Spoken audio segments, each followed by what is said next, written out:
I'm Montse Alvarado. Tonight on EWTN News Nightly. Trade war. The world reacts to President Trump's increasing tariffs on China. We're at the White House. Moving ahead. House Republicans pass a budget blueprint for next year, opening the door to pass President Trump's agenda. Concerns for the faithful. Human rights organizations issue dire warnings for Catholics under the Ortega regime in Nicaragua. Plus, faith and charity. Learn all about a way to support Christians in the Holy Land on Good Friday. These stories and more tonight. From EWTN, the Global Catholic Network, this is EWTN News Nightly. Thank you for being with us. Our top story tonight, President Donald Trump holds a cabinet meeting just a day after pausing his tariffs on dozens of nations. China is an exception. In fact, the White House now clarifies the U.S. is hitting the communist country with 145% tariffs. That's up from the earlier 125% figure. Wall Street responds with a sharp drop after Wednesday's historic jump. The president said today everybody wants to come and make a deal. White House correspondent Owen Jensen has more from a busy day in D.C. Monse, the cabinet meeting here at the White House today was originally not scheduled to be open to the press, but then early this afternoon that changed, as is often the case here at the White House. Reporters were ushered into the cabinet room, and President Trump was asked about the next steps for China. Well, we'll see what happens with China. We would love to be able to work a deal. They've really taken advantage of our country for a long period of time. As the dust begins to settle from days of tariffs being threatened, imposed, and paused, the drama still unfolding. Commerce Secretary Howard Lutnick says countries want to talk and talk now. And they have come with offers that they never, ever, ever would have come with, but for the moves that the president has made. The European Union puts the brakes on its plan to retaliate against the U.S., matching America's 90-day pause to leave room for a negotiated solution. As for how that proceeds, we're looking at it as one block. They've been very tough, but they were very smart. They were ready to announce retaliation, and then they heard about what we did with respect to China and others, but China. President Trump got some good news on the economic front as inflation cooled last month. Trump's rapid response team calls it the first drop in consumer prices in 3 years. The White House also reports prescription drug prices saw the largest monthly decline. Prices for airfare, used vehicles, and car insurance all decreased. And energy prices fell in March, driven by plummeting gas prices. Earlier on the North Lawn, I asked the Agriculture Secretary this. What do you expect the impact on U.S. farmers to be from the Chinese 84% tariff imposition? Well, we're looking at that every day. We have teams across the government, whether it's USTR or Commerce or Treasury, of course USDA. We've got teams that are literally hour by hour watching that. This president has a vision of realigning the American economy to ensure that we are putting America first. Now, Brooke Rollins also told me the USDA will ensure that U.S. farmers are taken care of. And more tariff fallout. China said today it will reduce the number of U.S. films that it imports. And when President Trump heard that, he joked saying he's heard of worse things, and that drew a lot of laughter in the cabinet room.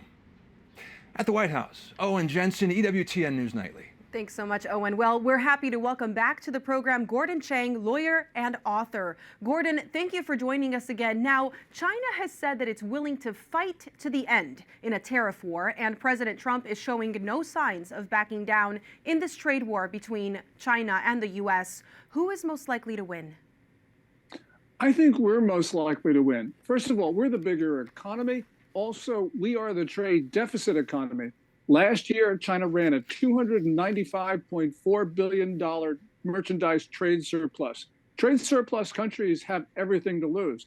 The only way that Xi Jinping wins this is that he convinces President Trump to back down, even though Trump knows he's holding the high cards. And the only way that Xi Jinping can do that is to get constituent elements in the United States, Wall Street, farmers, Main Street, C-suites, to put pressure on Trump. But Trump has been made very clear. He believes in what he's doing. So I don't think the Chinese have got the ammunition to get our president to surrender in this. No, but why are they so adamant about remaining in this trade war and not negotiating? Well, first of all, Xi Jinping has configured the Chinese political system so that only the most hostile answers are considered to be acceptable. So even though it's economically rational for him to pick up the phone to the White House, he can't be seen to be doing that in Beijing. But also, the reason why China is so adamant, they know that their economy is more trade dependent than it's ever been. And so they've got to make sure that they have access to markets. And they can't afford to open up theirs to the United States, because then everybody else will try to pile into China. And Beijing does not want to see that. Gordon, China has reached out to the European Union to form closer ties to some of our allies. Could they try to create a united front against the United States?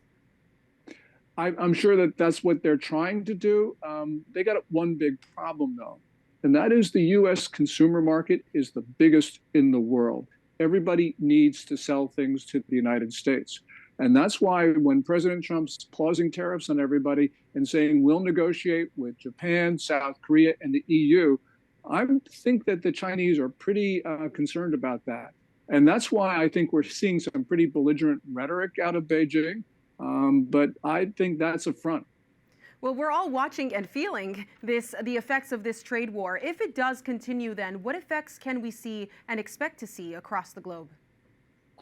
I think that we probably will see a little bit increase in consumer prices, but not as much as people fear. And the reason is that supply chains are going to readjust. They're going to move from countries where the tariffs are high, the American tariffs are high, to countries where the tariffs are lower. And that is just sort of the way that trade works. It's never a bilateral matter, U.S. versus China. It's always multilateral. And we see the global system is flexible and it can adjust. Now, Gordon, quickly switching subjects, we've seen that you've followed the imprisonment of Jimmy Lai over the past couple of years now. I mean, 2020 was when he was first arrested. Is it possible that this back and forth with China could also include a deal to release him? The release of Jimmy Lai is always in the cards. And the reason is he's 75, 76. He's not in good health. And the last thing that China wants to see is Jimmy dying in prison. That would make him even more of a martyr than he is. So Beijing has got to get him out some way. And yes, the trade war can cause complications in that, but also it can create an opening, because at the end of the day, Beijing does not want him in prison for that much longer. Well, we'll keep praying for him and his safety. Gordon Chang, thank you so much. Thank you. Russia has freed a Russian-American prisoner as part of another exchange with the United States. Ksenia Karolina was convicted of treason last year on charges stemming from a donation of around $52 to a charity aiding Ukraine. The former ballerina lived in Los Angeles and was arrested when she returned to Russia to visit her family. The U.S. exchanged a man arrested on charges of smuggling sensitive microelectronics to Russia. A big win for House Speaker Mike Johnson and President Donald Trump. House Republicans passed the budget blueprint for next year. It passed the House 216 to 214, with 2 Republicans voting with Democrats against it. Capitol Hill correspondent Eric Rosales joins us with the latest. Good evening, Monse. The 2 Republicans who voted against the budget blueprint were Thomas Massie of Kentucky and Victoria Sparks of Indiana. Both claim that the resolution didn't have any spending cuts and would increase the deficit by trillions of dollars. Prior to the vote, House Speaker Mike Johnson and Senate Majority Leader John Thune held a joint press conference, promising to find at least $1.5 trillion in savings while also preserving essential programs. The Democrats are out right now trying to make hay out of the fact that we're going to gut Medicaid and all these other things. It's simply not true. We're going to protect the essential programs for everybody who's eligible to receive those. We are aligned with the House in terms of what their budget resolution outlined in terms of savings. The speakers talked about $1.5 trillion. We have a lot of United States senators who believe that is a minimum. Republicans say the final product will include increased spending for border security, defense, energy, along with tax priorities. Republicans who were on the fence days ago say the guarantees of $1.5 trillion in cuts were good enough for them. We agreed to the House framework, and the House leadership has now agreed that we will maintain the House framework, which assures that we do not have an increase in the budget deficit with unpaid tax. We will not put a bill on the floor of our chamber that adds to the national debt, which is a deferred tax on our children. But Republican Congressman Thomas Massie says he would be surprised if any cuts materialize. This is a framework for financial collapse of our country is what this is. This is a framework for the biggest deficit increase in the history of Congress. Democrats claim that Americans will pay the price. What concerns you about this bill? It's not this bill, it's what's following it, right? They're going to hit Social Security and Medicare. It is not about trimming budgets. It's about looting from working and middle-class people and the poor and giving it to the rich. It is important to note that this is only the first step in the reconciliation process. Now Republicans will have to draft President Trump's agenda into a bill. But Senate Republicans are already saying that they won't support Medicaid or Social Security cuts. So it's a long way from getting the finished bill to the president's desk. At the Capitol, Eric Rosales, EWTN News Nightly. President Trump also wants to invigorate energy production, and his recent executive order to execute part of the plan might put the Department of Justice on a collision course with state laws targeting greenhouse gas pollution. The president revealed the order earlier this week at an event backing the coal industry. This comes as U.S. electricity demand ramps up to meet the growth of artificial intelligence and cloud computing applications. For more, we turn to Dan Misle, Executive Director of the Catholic Climate Covenant. Dan, it's great to be with you. If and when the Department of Justice attempts to overturn a state climate law, how would they go about it? What would that look like? Well, I'm not a lawyer, but I think that it's interesting that the Trump administration wants to overturn these laws, but the states have, they have legislatures, they have executives, they have courts. And so I think that it will be difficult for the Trump administration to simply roll back laws that are already on the books. Now, while there is a lot of pushback to this executive order, the American petroleum industry applauded the move, saying that it will help restore the rule of law from, quote, activist-driven campaigns. How would you respond to that? Look, Benedict XVI, Pope Francis, Pope St. John Paul II, all talked about the need to reduce our dependence on fossil fuels because it's contributing to climate change and the warming of our planet. Every state in this country almost has had the impacts from climate change, whether they recognize that or not. So we have to begin to dramatically reduce the use of fossil fuels in order to protect the future for our children and grandchildren.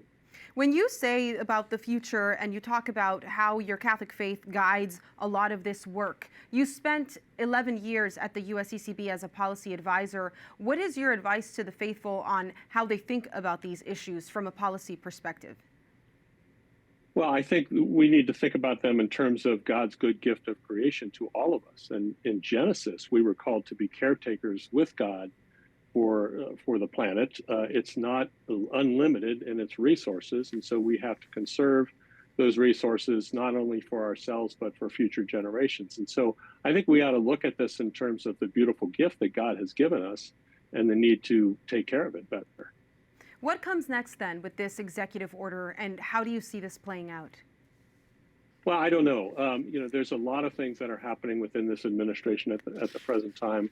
A lot of these things are going to the courts. So we'll just have to wait and see. I think many of the states will say, look, these are states' rights. Every state has the ability to, create its own laws and enforce those laws and carry out those laws. So we'll see. I'm not a lawyer, so I don't really know how this will all play out. Well, thank you so much, Dan, for being with us. Dan Misle, Executive Director of the Catholic Climate Covenant. Thank you. We have a lot more still to come on EWTN News Nightly, including sounding the alarm, new fears for the faithful living under the Ortega regime in Nicaragua, and analysis of the Trump administration's attempts to deport people they say are gang members from Venezuela.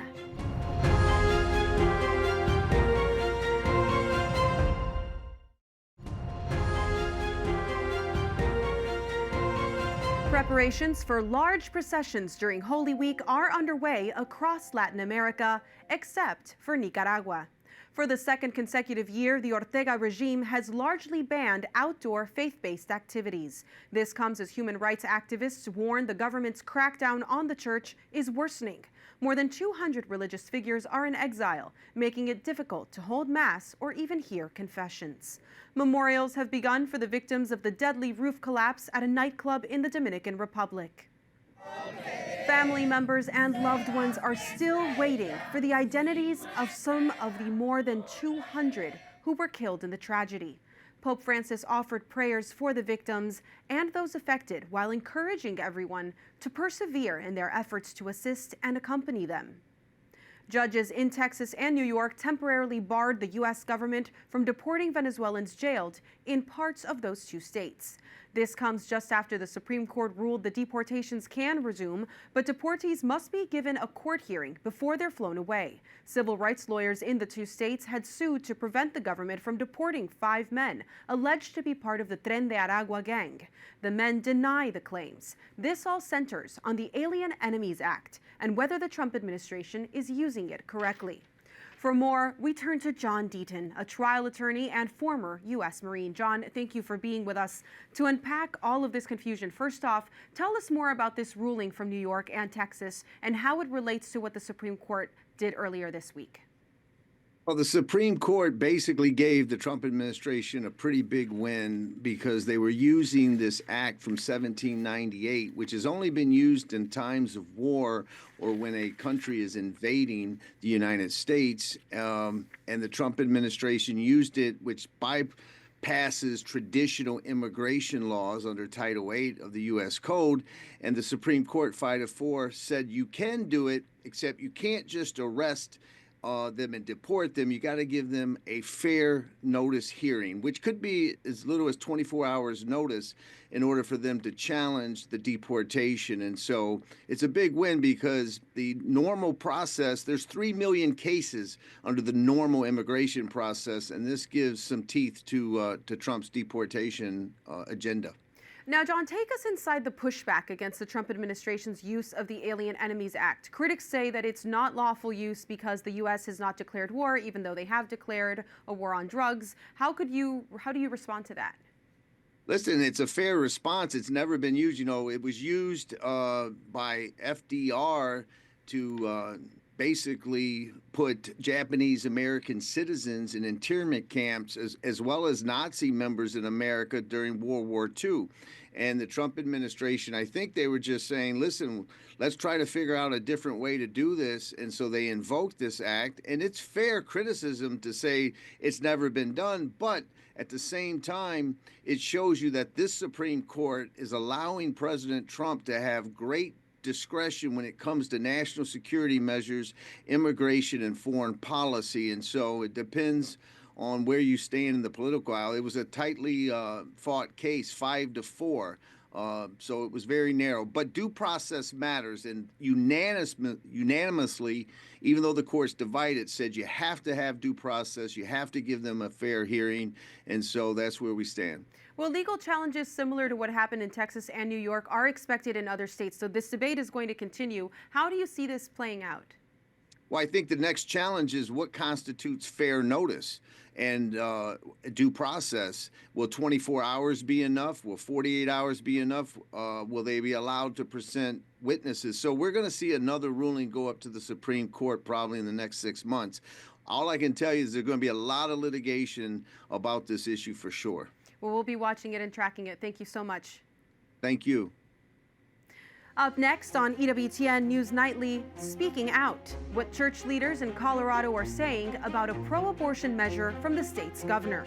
Plus, a chance next Friday to help the faithful in the Holy Land.